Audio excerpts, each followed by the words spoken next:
வணக்கம். தமிழக வெற்றி கழகம் எங்கள் தளபதி ஆரம்பித்தது. இந்த தமிழக வெற்றி கழகம் ஆரம்பிக்கிறதுக்கு முன்னாடியே தளபதி விஜய் மக்கள் இயக்கமாக நாங்கள் செயல்பட்டுட்டு வந்தோம். அந்த காலத்திலே கிட்டத்தட்ட 2-3 வருடங்களுக்கு முன்னாடியே தளபதி ரொட்டி முட்டை பால் திட்டத்தை வந்து தளபதி அவர்கள் எல்லா குழந்தைகளுக்கும் கொடுக்கணும்னு சொல்லி எங்களை அறிவுறுத்தியிருந்தார். அதோட நோக்கம் என்னென்னா, நம் பகுதியில் வளர்கிற குழந்தைகள் ஆரோக்கியமாகவும் ஊட்டச்சத்துள்ள குழந்தைகளாகவும் வளரணும். மேல்தட்டு குழந்தைகளுக்கு சரிசமமாக நம் பகுதி மக்கள் குழந்தைகளும் உருவாக வேண்டும் அப்படிங்கிறது அதோட நோக்கம். கிட்டத்தட்ட தமிழ்நாடு முழுக்க 3000க்கும் மேற்பட்ட இடங்களில் இது நடந்துகிட்ருக்குது.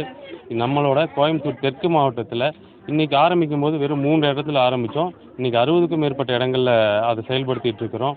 அதன் தொடர்ச்சியாக இன்று பிள்ளையார்புரத்தில் வந்து நம்ம அந்த தளபதி ரொட்டி முட்டைப்பாலை குறைஞ்சபட்சம் கிட்டத்தட்ட ஒரு 200 குழந்தைகளுக்கு மேலே அந்த உணவை வழங்கிட்டு இருக்கிறோம். இதில் இன்னொரு சிறப்பான ஒரு விஷயம் என்னென்னா, தளபதி இரவு நேர பாடசாலை, அதாவது தளபதி பயிலகம். தளபதி பயிலகத்தோட நோக்கம் என்னென்னா, அதாவது எல்லா குழந்தைகளுக்கும் அந்த டியூஷன் போகிற வாய்ப்புகள் கிடைக்காது. அந்த மாதிரி பகுதியில் இருக்க குழந்தைகளுக்கு இலவசமாக தளபதியோட பேரில் தளபதி பயிலகத்தில் குழந்தைகளை படிக்க வைக்கணும். அதுக்கு ஒரு தகுதி வாய்ந்த ஆசிரியர் நியமித்து அவங்களோட கல்வித்திறனை வளர்த்தணும் அப்படிங்கிறத எங்களோட நோக்கம். இது வரைக்கும் தளபதி அறிவித்த அன்றைக்கி 2 இடத்துல வந்து நாங்கள் அதை ஆரம்பித்தோம்.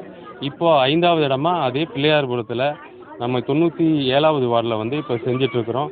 அதை மரியாதைக்குரிய அண்ணன்கள் அதுக்கு சிறந்த ஒத்துழைப்பு கொடுத்தாங்க. அண்ணன் செல்வம், ராஜ், மகேந்திரன் அவங்களுக்கு வந்து இந்த நேரத்தில் எங்களோட தெற்கு மாவட்ட தலைமை சார்பாக நன்றியை தெரிவிச்சுக்கிறோம். தொடர்ந்து வாரம் ஞாயிற்றுக்கிழமை நம் பகுதி குழந்தைகள் ஆரோக்கியமாகவும் அறிவுத்திறனை வளர்த்துறதுக்கு தளபதி பயிலகத்தையும் பயன்படுத்திக்குமாறு தாழ்மையோடு கேட்டுக்கொள்கிறோம்.